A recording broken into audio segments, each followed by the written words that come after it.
ನಾವು ಶಾಪ್ ಮುಗಿಸ್ಕೊಂಡು ಮಂಗಳವಾರ ಸಂತೆಗೆ ಹೋದ್ವಿ. ಡೈರಿ ಹತ್ರ ನಡೆಯುತ್ತಲ್ಲ ಅಲ್ಲಿ ನಮ್ಮ ಶಾಪಿಗೆ ಹತ್ರ ಆಗುತ್ತೆ. ನಮ್ಮ ಮನೆಯವ್ರು ಫಸ್ಟ್ ಅವರೇ ತೊಗೊಳ್ಳೋದೆ ಕಡಲೆಪುರಿ ಮತ್ತು ಕಡಲೆಕಾಯಿನೂ ತೊಗೊಂಡ್ವಿ.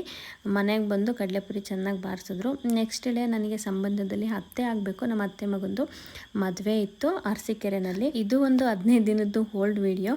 ಸೊ ಎಲ್ಲ ಬಂದಿದ್ದರಿಂದ ಒಂದು ಫ್ಯಾಮಿಲಿ ಫೋಟೋ ಆಯಿತು, ಒಂದು ಕಂಪ್ಲೀಟ್ ಪಿಕ್ಚರ್ ಅನ್ನೋ ಥರನೇ ಆಯಿತು. ಆಗ ದಂಪತಿಗಳಿಬ್ಬರಿಗೂ ವಿಶ್ ಮಾಡಿಬಿಟ್ಟು ನಾವು ಊಟ ಮುಗಿಸ್ಕೊಂಡು ಕೂತ್ಕೊಂಡು ಎಲ್ಲರೂ ಮಾತಾಡಿದ್ವಿ. ನಾವು ಅಕ್ಕ ತಂಗಿಯರೆಲ್ಲ ಬಂದಿದ್ರು, ಚಿಕ್ಕಪ್ಪ ದೊಡ್ಡಪ್ಪದಿರೋ ಎಲ್ಲರೂ ಸಿಗ್ತಾರೆ ಫಂಕ್ಷನಲ್ಲಿ.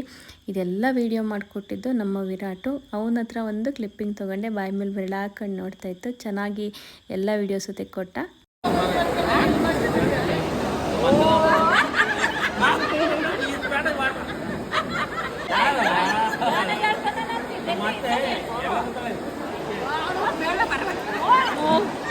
ಅಂದವೇ ಬರ್ತಾ ಸಿದ್ದಾಪುರದಲ್ಲಿ ಅವಂಗೆ ಹುಷಾರಿರಲಿಲ್ಲ. ಎಲ್ಲರೂ ಹೋಗ್ಬಿಟ್ಟು ಅವನ್ನ ಮಾತಾಡಿಸ್ಕೊಂಡು ಮನೆಗೆ ಬಂದ್ವಿ. ಇಲ್ಲಿ ಬ್ಯಾಂಗಲ್ ಬಂಗಾರಿದು ಒಂದು ರಿಹರ್ಸಲ್ ಆಗ್ತಾ ಇದೆ.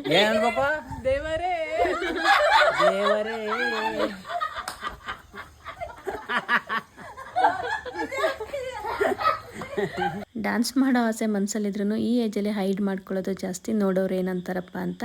ಇದು ರೀಲ್ಸು ನಾನು ಆಲ್ರೆಡಿ ಇನ್ಸ್ಟಾಗ್ರಾಮಲ್ಲಿ ಅಪ್ಲೋಡ್ ಮಾಡಿದ್ದೀನಿ. ನಾವು ಊರಿಂದ ಹಾಸನ ಬಂದು ಪವಿತ್ರ ಅವ್ರ ಮನೆಗೆ ಹೋದ್ವಿ.